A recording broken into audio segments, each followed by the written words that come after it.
For those of you who don't know me, my name is Maureen Mulhern. I'm the Director of Career Development. And again, I'm so pleased to see the turnout.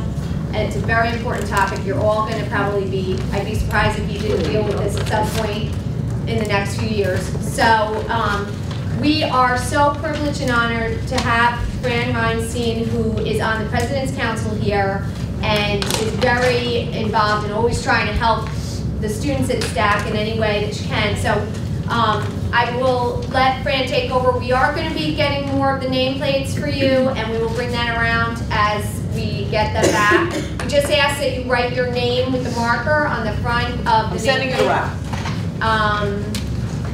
And I'll let Fran explain the rest.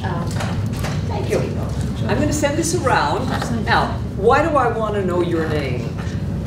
Partly because some of you may not even know each other. So it's an opportunity to make some more contacts, potentially a connection, and also people's names are really very, very important to them. So you want to use their name when you can. If you're doing an email, you want to spell the name correctly. And it honors people to actually use their name. And the last piece of it, and I have so much trouble with this, is pronouncing it correctly. It's not so easy to be able to figure out what everybody's name is and how they like to be called. I just ask.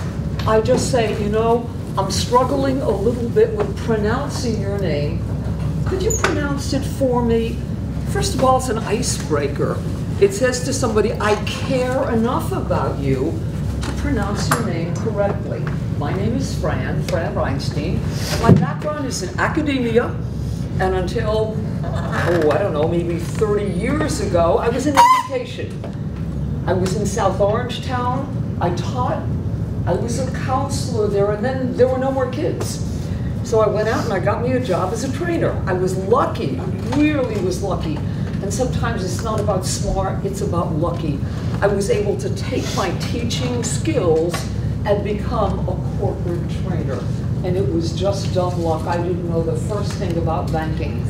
And I stayed in banking until just recently when jobs went away, there were no more branches, and we'll talk a little bit about change. And so now I'm looking for something new because I really like working. Somebody said to me, Fran, you could retire. Oh, good. I just don't want to. I enjoy making a difference. Each day I come home and I look in the mirror and I say, did you do all that you could to make a difference today? And the answer probably is no. There's always something you can do better, more of. And so I plan that for the next day. So we're going to start. And the most important thing to me, and again, this is a universe of one. What we're going to talk about today from my mouth is my perspective, my opinion being a universe of one. To me, the most important thing is, I'm really glad you came. I'm glad you took the time, for whatever your reason, to come here, because not only are we going to talk about salary negotiation, we're going to talk about you're doing your job now and doing it well to get a job, because that is part of what you're doing now. Hopefully, those of you who are seniors are going out to do a career job. Not to say you haven't worked before, so I would never say you're not professional. Many of you have had lots of work experiences, and that is fabulous. The role that you're going to take on, in addition to anything that you may have done already, is your first full-time career position. If you're a senior, it's after completing your undergraduate degree. If it's something different, if you're doing an internship, hopefully what we all talk about today is going to help you, give you some new skills. We'll learn from one another. I think the nicest part of learning is never what you get from the speaker, rather from what everybody brings to the table in ideas And we'll all wind up saying, I never thought of that. So that's what our session is all about. And again, I'm really glad to see you. My name is Fran Reinstein. Please call me Fran. And the handout that I gave to you is of some tips for you, some things to do, some things maybe you don't want to do as you go out in this world of interviewing. And I said at the top, and there's nothing new about it, you usually don't get a second chance to make that good first impression. So you want to capture it. See the opportunity, seize the opportunity, and seal the opportunity to make a great first impression.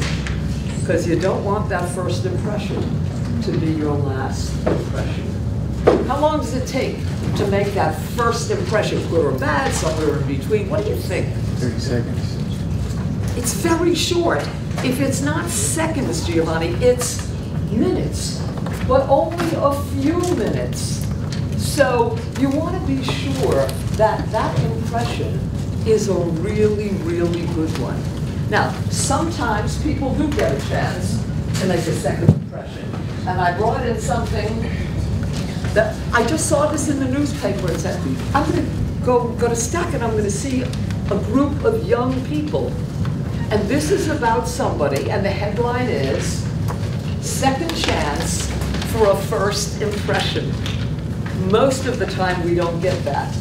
But who's trying to use this second opportunity to make a good first impression? Hillary. And what is she doing?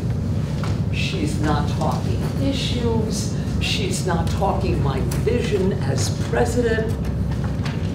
I'll be darned. She's smiling. She changed her hairstyle. You're laughing, Chris, but that's really what she's doing. Because the feedback that she has gotten, and she's taking it very seriously, is, I need to change. Never mind that I was First Lady for 2 terms.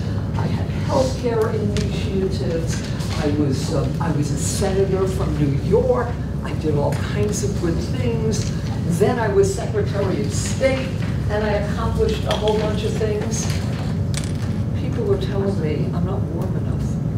I'm not friendly enough. Now, how crazy is that? Well, maybe not so crazy. She is spending a ton of money. She's taking time. She's being coached.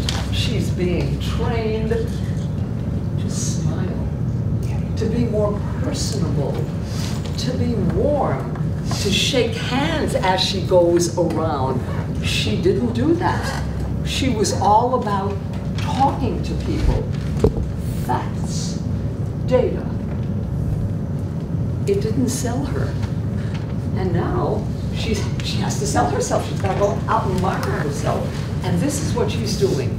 She's warming up and she's smiling.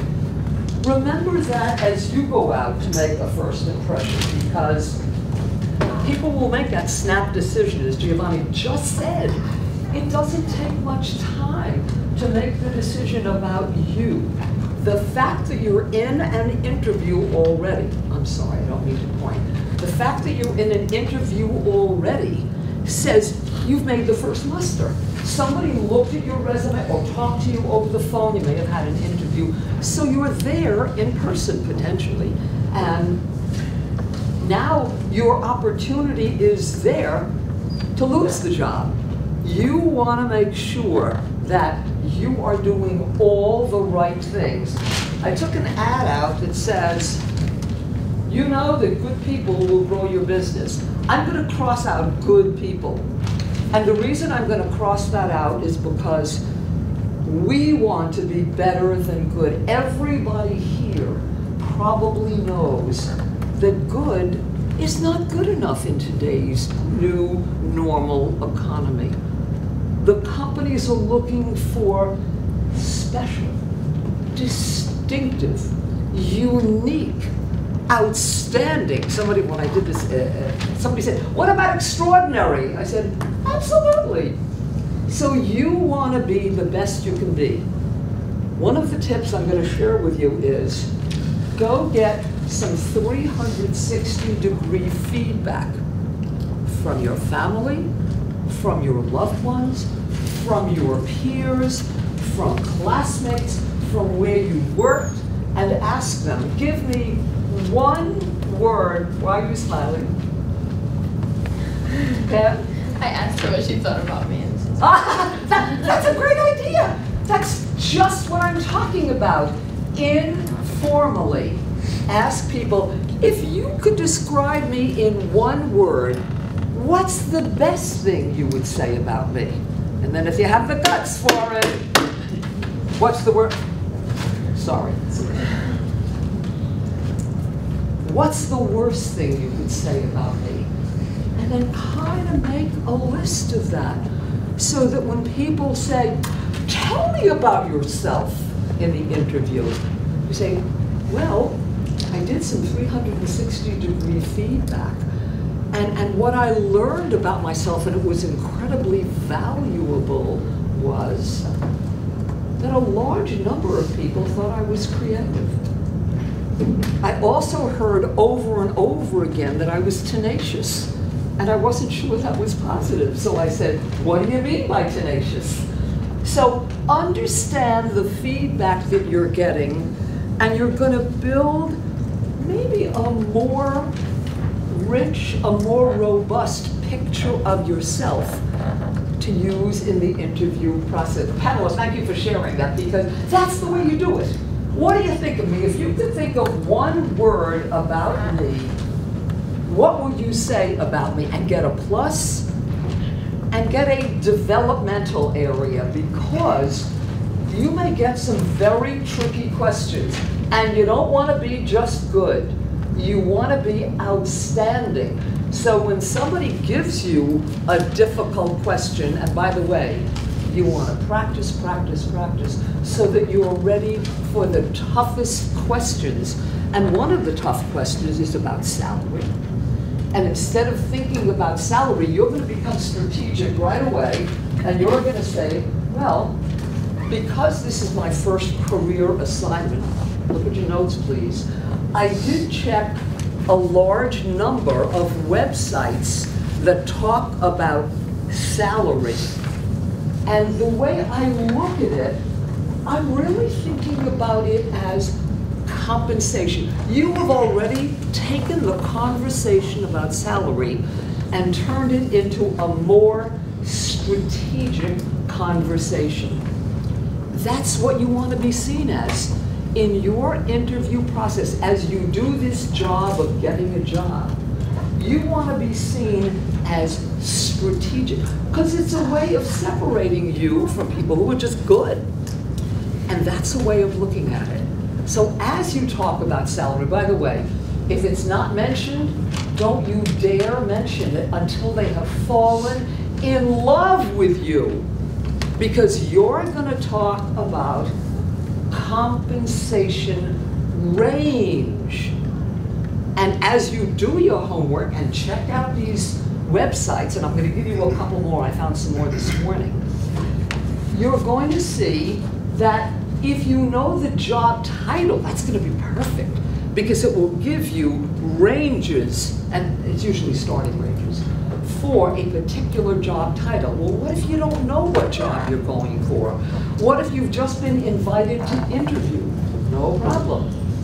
Look at an industry. What kind of company? You're going to do your homework. So that's one of the tips that's on that sheet. For heaven's sake, there is nothing you cannot find out if you get on the internet and give yourself some time.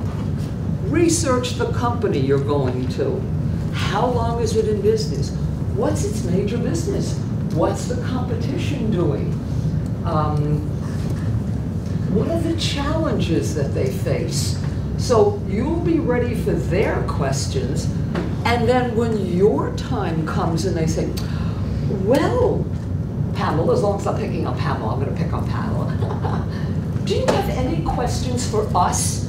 Now, you could be interviewed by one person. You could be interviewed by a team. It could be from HR, it could be a hiring manager. Find out who it is, because that's important. Their perspective. If you talk about 360-degree feedback with an HR person, why don't you come on in? I hate to see you standing there. There's a seat there, there's a seat there, and you are welcome. We are so happy to see you. Thank you. Thank you. Use terminology, that's you. Don't be artificial. You never want to lose sight of who you are and phrasing things the way you're comfortable. If I tell you what to say, that does not beat your figuring out what you want to say and how you want to say it. But you will be prepared depending on the person that you're interviewing with. You'll be prepared for their tough questions, and you want to be as prepared as you can be. You're going to be out of your comfort zone anyway. So forget about being comfortable. You want to be as comfortable as you can be being uncomfortable. So yes, Victoria, thank you. Do you suggest like making questions for, say you're being interviewed by like 3 different people for each person? You know? All right, talk nice and loud so everybody on the other side of the room can hear you, please. All right, so say you have not necessarily a group interview, but you're being interviewed separately by 3 different people. Do you suggest questions for every single person? Well, or if you don't necessarily know who's being interviewed? What you may want to do is know the field that the people are in. Okay. There may be a peer who's going to be working with you in the same department. There may be an HR person. Very often there's an HR component to the interview process. And then there may be a hiring manager, the person who might be involved making the hiring decision. You want to sound smart, but not smug. Now that's hard to do. It's a subtle difference between being a smart aleck and smug and just being smart and demonstrating your smartness by not saying, you know, everybody has told me how smart I am. That's a little bit, you know, pushy. So ask the HR person for what are the biggest challenges that he or she faces in hiring people, in retaining people. That might be a good question to ask. You can't control the questions that they're going to ask you, but you certainly can control your questions. And then for the hiring manager, what's the most, I'm doing this off the top of my head, but you're going to work for that person. What's the most important quality you look for in hiring? And what I did also was, is on your sheet, New York Times, Sunday section, business, page 2. This is called Corner Office, and it's a series of interviews. Sometimes I get really messy. So take a look at that. I'm going to leave these here if you want to take a look at them. We can make some copies of them. But they are interview questions. Now, these people are very, very way up there. Many of their questions are about leadership.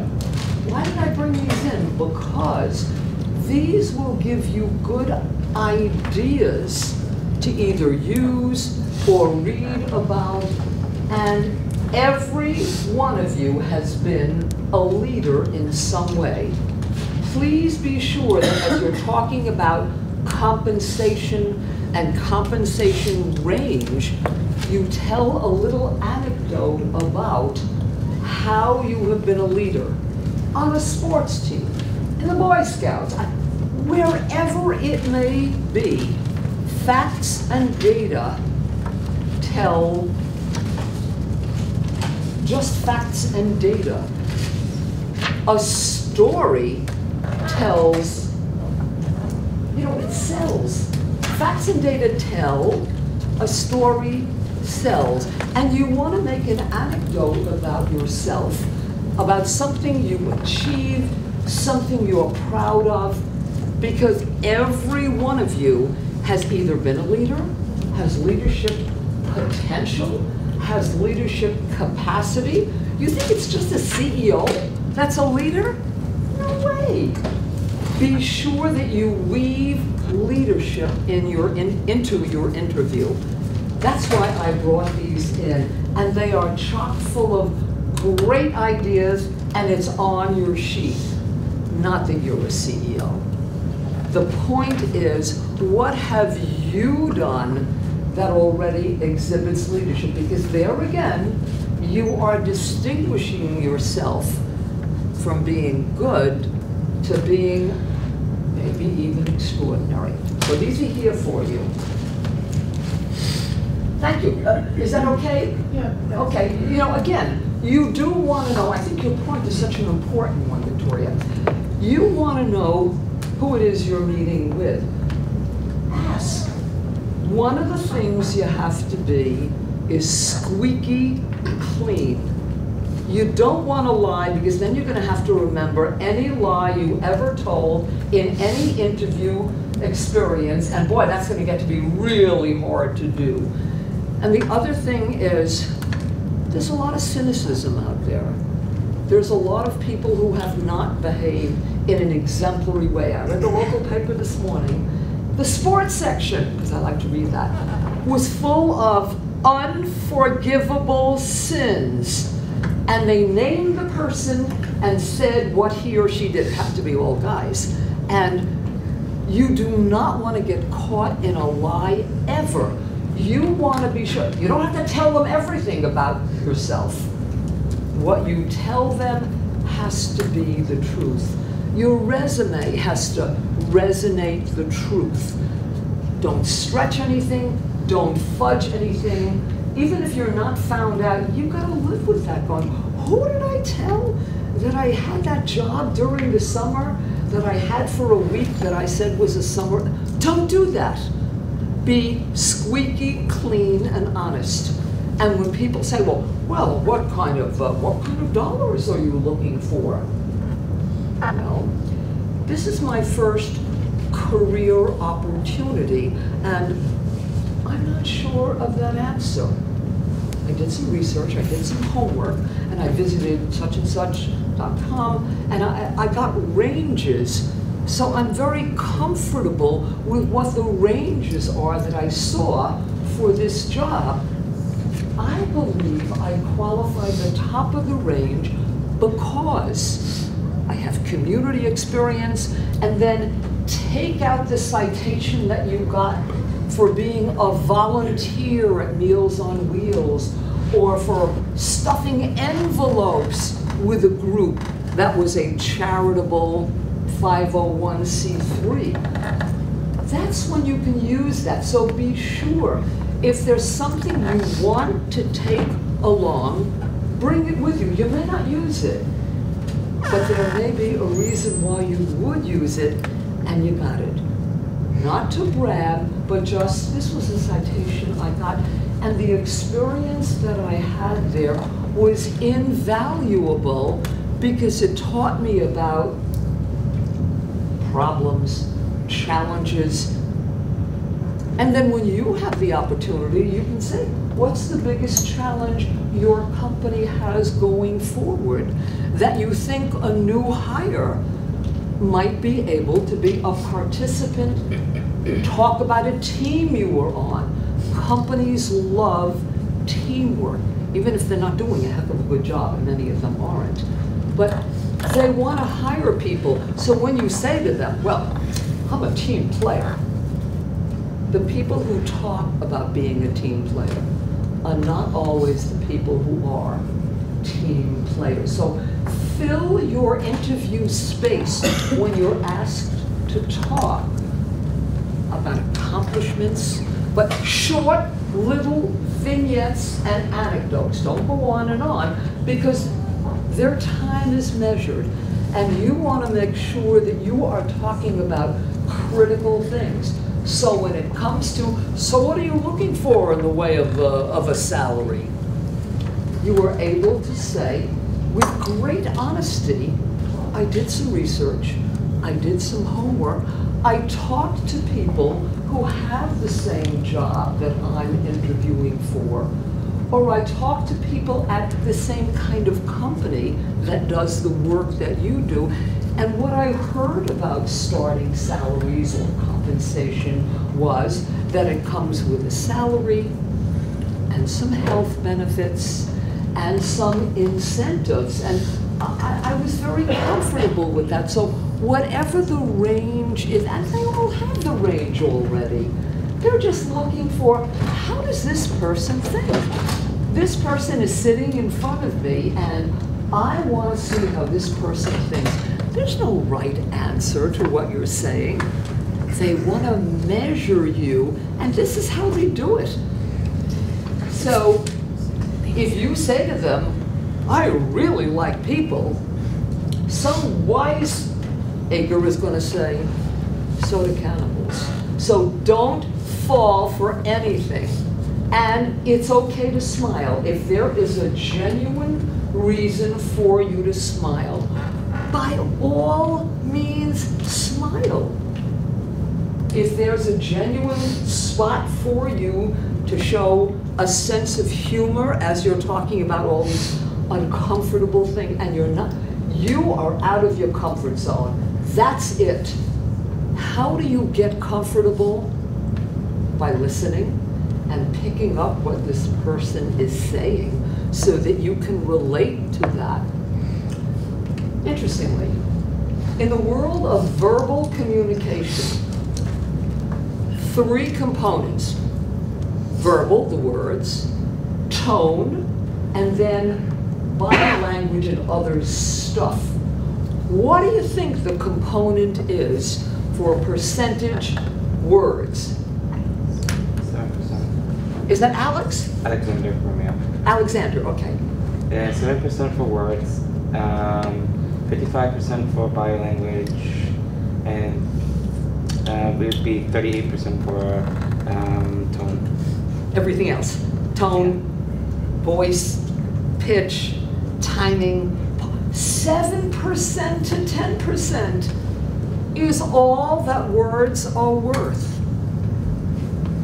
So, of course, watch what you say. You're going to be doing that. But the other piece of it is the tone that you use, your body language, your inflection, and the rest of it is all non-word stuff. And that counts so much. So be really careful. Look around the office.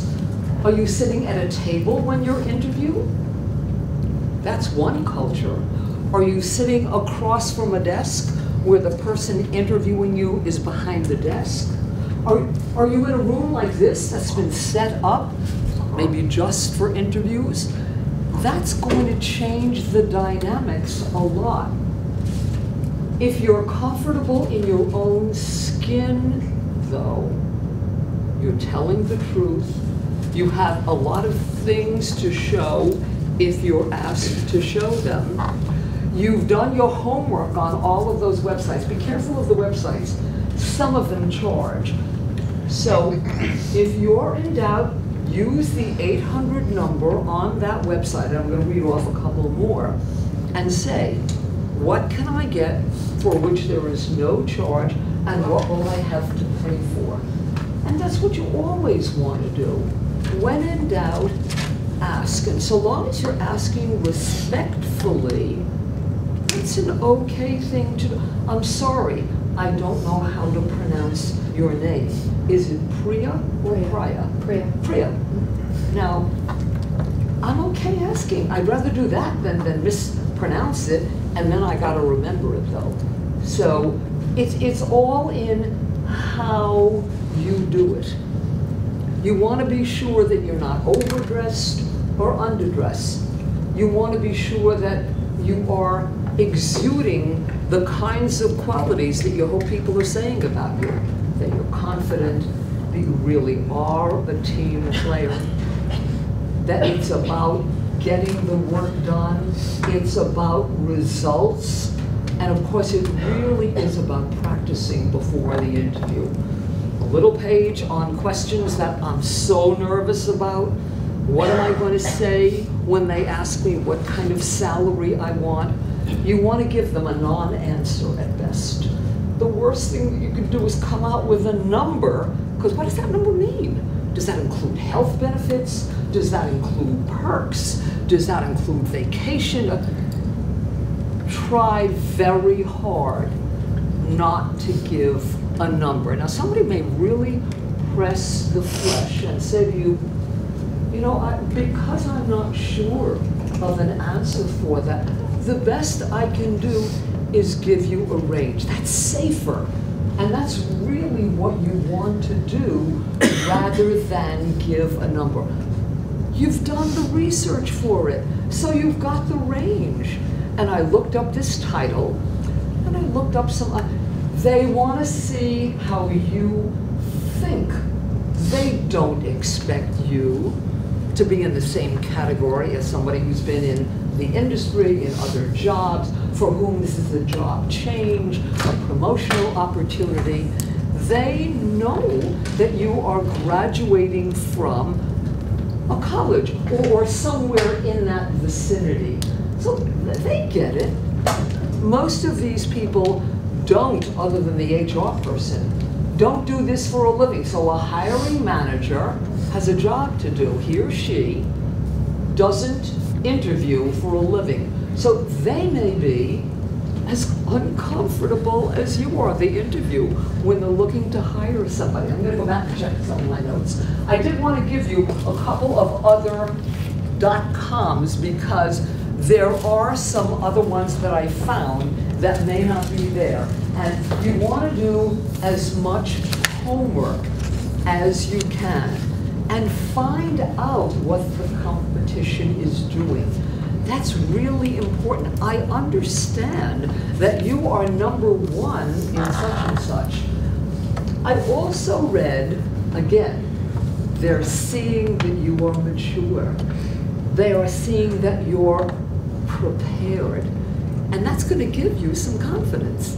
And they're going to think of you as a mature addition to their staff. Okay, just a couple of quick additions. Did I put payscale.com on your list of resources? Because I lumped all of them together. That's on there. Thank you, Ben.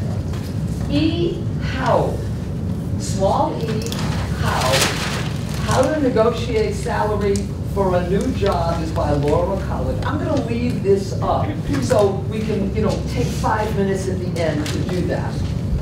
www.interviewsuccessformula.com. I didn't remember that one. So by all means, take a look at that.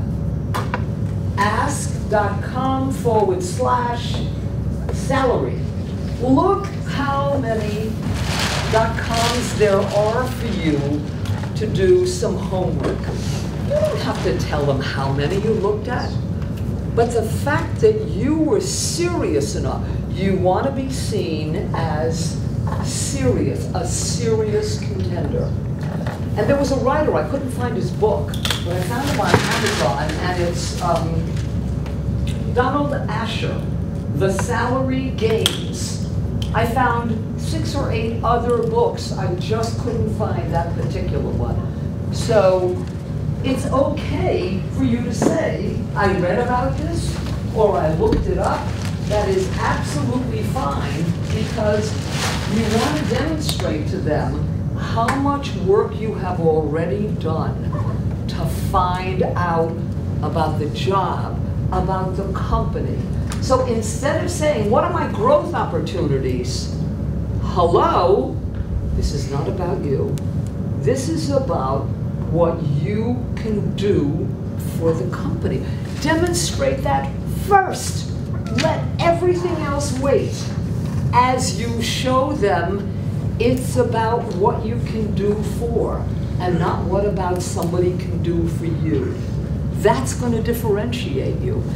And it's subtle. It is so important. Don't ask about vacation. That'll come later. That's later. Make them fall in love with you. And I don't mean romantically. You know I don't mean romantically. Make them want to hire you because because you have differentiated yourself. Okay, let me just go back to my notes. I want to make sure I cover.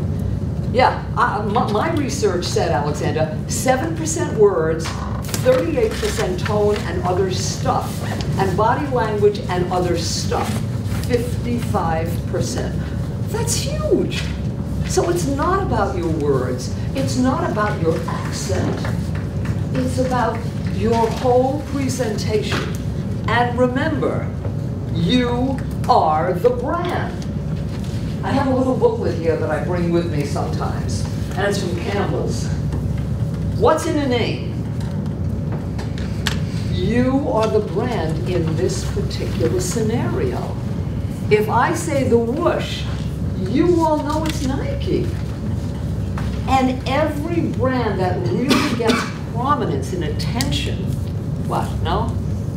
No, I'm just listening. Okay, good. I'm glad you're listening. Thank you. That's a critical part. Jordan? Yeah. That's a critical part of the interview. You want to make sure there's a nice balance. Sometimes we're so anxious to tell about ourselves, we talk too much, and we don't spend enough time listening. And nobody ever teaches us to listen. And so we really haven't learned that well. You got a thought about that? Man, it's just an old proverb my parents always repeat to me, that you have 2 ears and 1 mouth because you're supposed to listen twice as much as you're supposed to speak. Absolutely. And that's a great lesson. 2 ears, 1 mouth. What does that tell you? Hello? But you do want to talk. You don't want to be tongue-tied. You don't want to, oh no, I have no questions. You better have questions. I'll find out if you don't have questions, and I'll come and torture you. Questions are really important. You don't want to embarrass anybody, though. I heard that you just finished paying a fine of $6 billion for regulatory infractions. I don't think so. But you do want to ask a challenging question. And it might be, what are the biggest challenges facing you in this new normal business environment or teaching environment, you know, wherever you're going to be? So, by all means, all right, what did I do with these? Sorry. So, you are the brand, you are indeed the brand, and don't forget it. Make sure that everything that's associated with what you do, what you say, your follow-up thank you, whatever you do has to be as professional as you can be. So they'll want to give you that top starting package that includes salary, a vacation, health benefits. You can't believe what forward-thinking companies are offering today. It's not only about salary. Do you care about salary? Of course you do. Many graduates come out of undergraduate school with nothing but debt. So is salary important? You betcha. But for purposes of an interview, you'll get to it. Don't rush it. And if they don't mention it, don't you mention it. What's the goal? They should fall in love with you and say, we gotta hire Jordan. I mean, he was so head and shoulders above the other candidate. He listened, he seemed mature, and, you know, wear the right clothing. If you think it's appropriate, take one last look in the mirror and say, I'm going on a job interview. Should I be taking anything off? Sometimes I tell the girls, wear a string of pearls, play it safe. Do you get a second chance to make a good impression? You might. But why risk that? Be safe. Bring everything with you. Don't you dare come in late, rushing and I got so lost. No excuses. You get there on time, get there a little bit beforehand, be well groomed, be well dressed. All right, going back to my notes. Things that are important as you are negotiating compensation. Your gait. You want a confident walk, a stride that's you want to just be yourself. And if the be yourself is not good enough, then you want to improve and be sure that you are walking, you got your bundles together, you're not dropping things like I did on the floor. You don't want to be doing that and reaching down and picking things up. Confident posture, facial, handshake. When I shook hands with Jim, it was a strong handshake. But I didn't kill him. I didn't arm twist him. I didn't wrestle him. Just a natural handshake. But you have seen people whose handshake leaves much to be desired. Practice it just a little bit. Firm, women or men, beautiful, thank you. And natural. And yes, by all means, shake. Be careful of touching people. In this crazy, diverse populated world, we want to be really careful. We don't do anything that will be deemed inappropriate. So sometimes the culture drives that, but you know, it is a diverse population. It is intergenerational, and you want to be careful. John, you got a thought? Yeah, I just wanted to say that I haven't heard anything true. I wish somebody would have told me before my first interview. I went to an interview for BGC Financial on Wall Street's an options trading company. And nice and loud so everybody can hear you. I basically walked in for the interview and I shook the head of the options desk hand, and literally what he said, excuse my language, he said, "What the fuck is this limp beepy handshake? Go back outside and come back in here when you're ready." And this was in the middle of a financial institution, broad day, yelled it so the whole desk could hear it. But the thing that he said separated me was that I kept my composure, came back and almost broke his hand. There you go. But still, I wish I would have known the first time. It was a little embarrassing. But again, you are not responsible for what other people do or say or how they behave. What you are responsible for is, what's your reaction? How did you respond to that? And if you planned in your brain, I am going to behave appropriately, no matter what somebody else does, you would certainly not use that language back to him. You would certainly say, "Thank you, I'm going to go out and start again," and appreciate the fee. You know, duh, I would fall on the floor, but that's neither here nor there. You want to behave in an appropriate manner, because even in the compensation negotiation, you may think, "Is this guy kidding?" You would never say that. You would simply say, you know, if something comes back that's really way, way low, you're going to think about it. Do you ever say, "Oh, I could never accept a salary"? I was thinking more like $20,000 more. Save your remarks for when you get home. The words you say, you can't ever take back. So be thoughtful about your response or non-response. You don't have to say anything. Thank you. Jot down the information. I don't know what you're going to be taking on your interview. Some people take just a folio. Some people carry. I'm trying to lighten my load, so I no longer take leather. It's so darn heavy. It's also so darn expensive. So this is what I carry. When I spill my coffee on it, I wash the darn thing. Figure out what you're going to look like as you walk in the door. What are you carrying? Can you do it comfortably? And can you sit down and look totally composed as you are quaking in your boots? And don't wear boots unless you think they're conservative enough that nobody's going to spend the time looking at your boots. You want to be exemplary by what you say, how you respond, your answers, and things of that sort. So think about how you're going to arrive, early of course. Okay.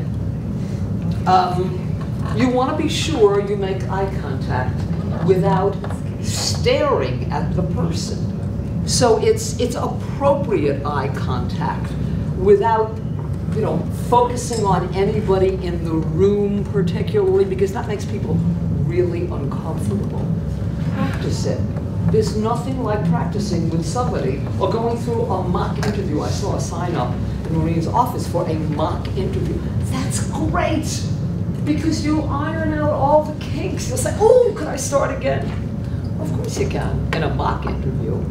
You can't do that in a real interview. Clean up your social media IDs. I don't want any beer photos. I don't want any curses on there because are they going to check that? Of course they will. And you want to be sure that what's out there in the public domain is clean, is family friendly. Because I have seen some LinkedIn and Facebook stuff that is really, really going to kill somebody in the interview process. You don't want to let that happen. So make sure you review it. You want to be smiling, but not giggling like a Cheshire cat. That's artificial. That's not real. But if there is a way to smile, even when you're talking about compensation, it's okay to be uncomfortable. And you can say to somebody, you know, I'm really uncomfortable targeting $1. You're asking me for a $1 threshold. However, I'm not sure I can do that because this is my first career, full-time job, and with all the homework that I've done, I haven't come up with a dollar figure, not even an average. But I've been looking at the ranges, and here's what the ranges look like. And again, go back to, I think because of what I've accomplished, you would want to put me, again, it's about them. You would want to put me at the top of that range. I've been on a team, I've gotten great grades, I have letters of recommendation from several organizations. I got an award for, who knows what you've done? Figure it out and give them the 3 top examples. Remember, their time is measured and they may not have all the time in the world for you. If you get 40 minutes, you know, you can't walk in and say, well, how long is this going to last so I can figure out what I'm going to say? You can't do that. And sometimes if they really fall in love with you, they will spend some more time with you, but you cannot count on that. So make your anecdotes short. Facts tell, a story sells. Make it anecdotal so that you can talk about achievement, results, accomplishment, participation on a team, overcoming challenges, or failing. You think people fail? Of course they fail. It doesn't mean they're a failure. Talk about something where you failed, you learned something, you know, lessons learned, and then you applied it the next time. That is modest, it's honest. If it relates to work, even better, but even if it's just a life experience, you want to be very believable, you want to be credible. Nobody is successful all the time. Well, I haven't met people who are successful all the time. So be sure to include an anecdote about how you really messed up. And, not but, and you learn something from it. Am I running over? Do we have a time here that we? You tell me how much more time I have and then I'll speed through this, okay? We talked about the handshake, the eye contact, the social media, and in any materials you bring, just make sure the spelling is correct. I have looked at some emails. They're atrocious. People have stopped writing. They don't know how to write anymore because when we text, we just go through shortcuts. It's 3:26. Okay, So yeah. And at 3:30? That should be fine as long as Kathy, you're okay. Well, don't do things on my behalf. I mean, if you need to go over for a few minutes. No, you know what? A lot of these things I have talked about. I know our time is so precious. I just want to make sure, even if I just mention it. We talked about 360-degree feedback, where you turn to your buddy and say, so what's the best thing you know about me? It may be a shock, but if you were open to that learning, it's a great talk about learning. I read this. I took a course in that. It doesn't even have to be business related. They may say to you, what's the latest book that you've read? Be prepared for that. You never know. And the toughest question, just say, you know, that's a tough question. The best I can do is in answering that is, and just be honest. you could be floored by a question, and some people will ask you trick questions that you just want to, you're not going to do that, George. But you have like a real policy of honesty, I see, but don't you want to leave some room for, like, I guess, like mysteries? Not that, I mean, you don't want to go and give an interview and then the feeling that they get is that, oh, that's it? Like, they've already seen everything about you, they've seen as honest as you can be, and that there's no room for any finding out or taking a chance at maybe hiring you. That's a good question. That's a good comment, actually. You want to cover the important things in that first interview, because the goal is to get the second interview. The chances are you may not get hired in the first interview. So you want to leave room. And maybe you can say at the end of it, I appreciate that your time is so precious. There are some things I would be able to add, and I just hope I get the opportunity to do that. I would love, and be honest, I would love to come back for a second interview. I would love to be hired by your company. And I appreciate that in the short time that we had, I'm not able to tell you everything.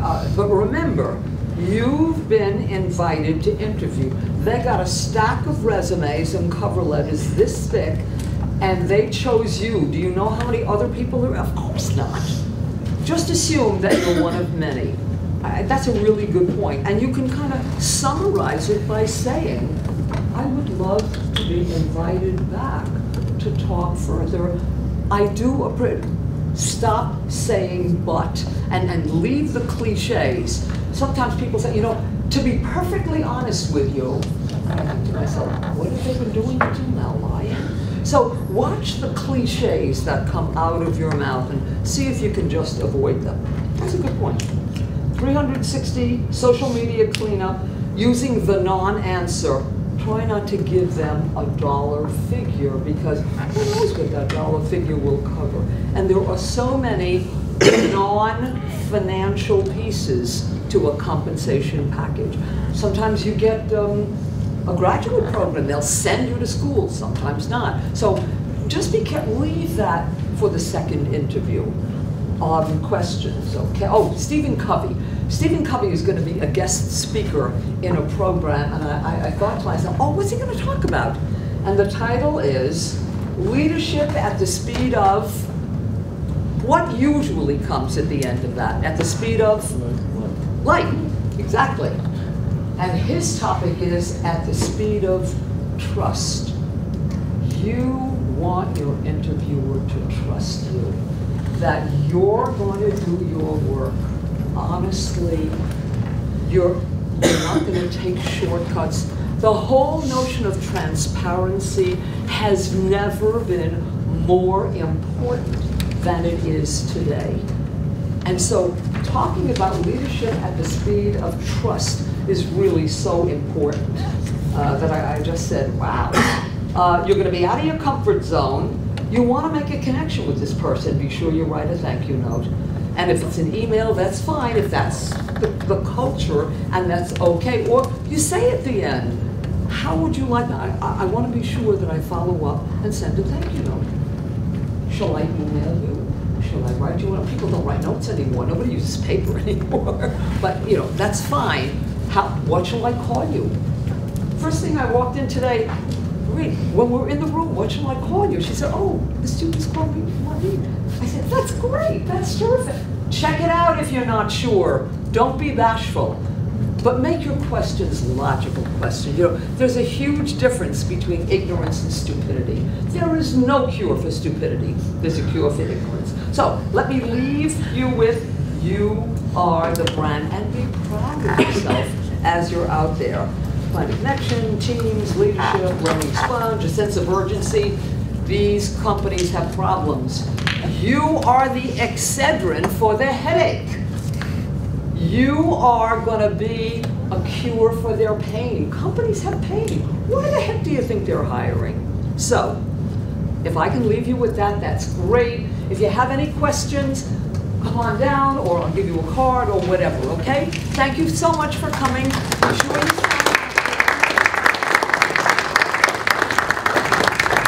Please be sure that you signed in, and everybody that's here. There's sign-in sheets in the back and the handouts. I want to again again, thank you very much for coming down and talking to the students. Thank you.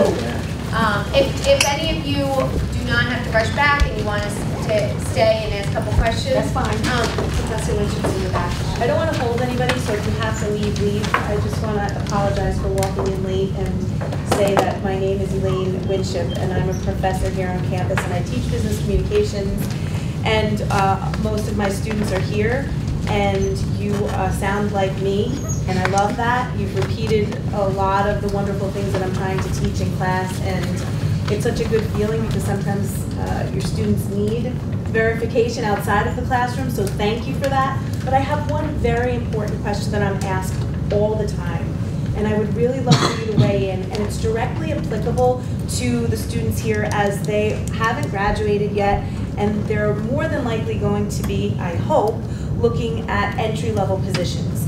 The question is, when I get a job offer, and this is the students asking me, and I'm given a salary and a whole package, am I in a position as a candidate for an entry-level position?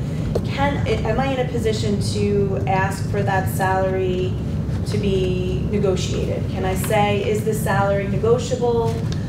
Do you have any tips on that? Do you have specific wording? Are you against somebody applying for an entry-level position doing that? So I think you did a great job talking about what happens when numbers come up or an interviewer is pushing a candidate to give them a number during the interview. My question kind of takes place after the interview because most folks are getting job offers over the phone and they just accept blindly because they're so happy, especially college students. Thank God I got a job.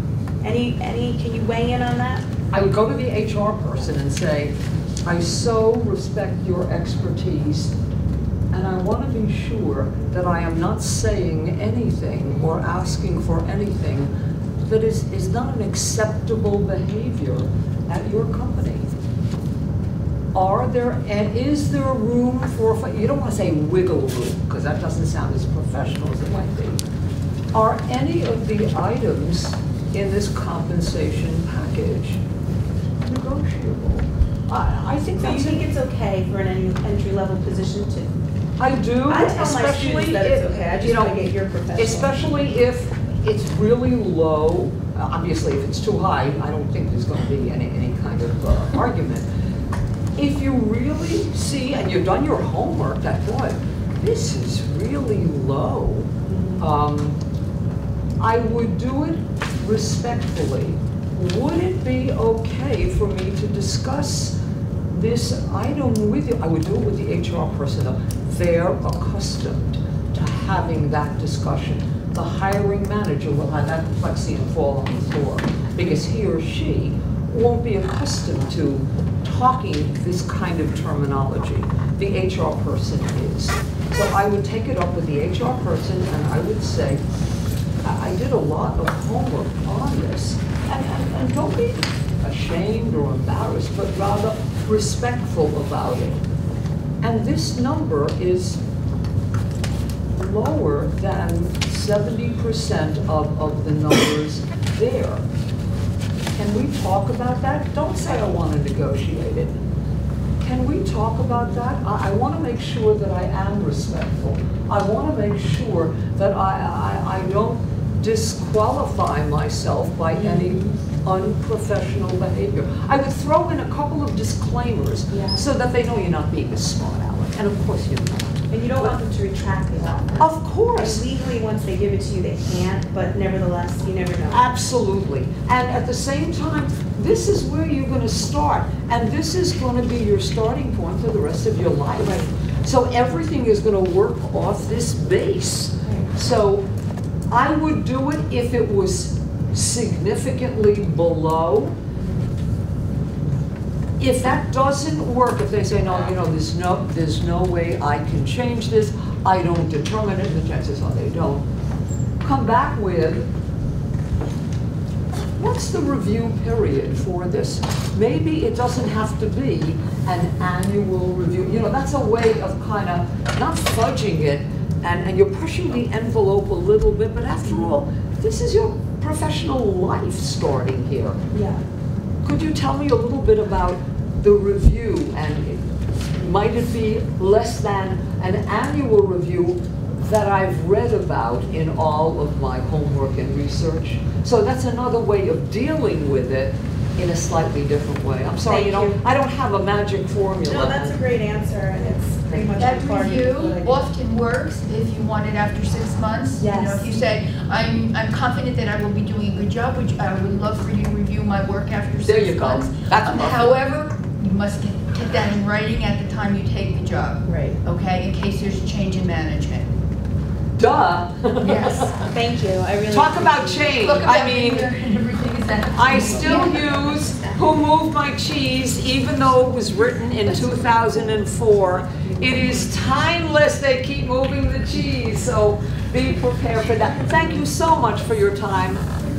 Thank you for your thoughts, your questions. Thank you. Being here.